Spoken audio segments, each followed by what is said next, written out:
How to enable director mode on Snapchat. Hi everyone, welcome back to another video. In this video we're gonna learn how we can enable the director mode on Snapchat. So without any further ado, let's begin with the video. But before beginning, I want you to make sure to hit that like, share and subscribe icon.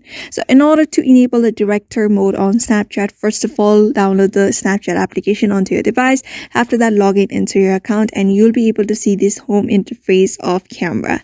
So here you just need to simply tap on this here.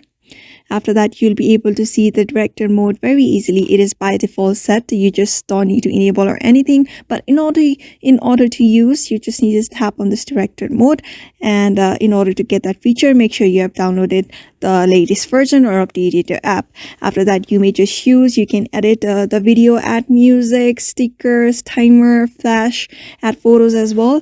And you may record and set it up. After that, that's how you basically enable the director mode on Snapchat. So therefore, I hope this video was helpful to you and thank you for watching this video.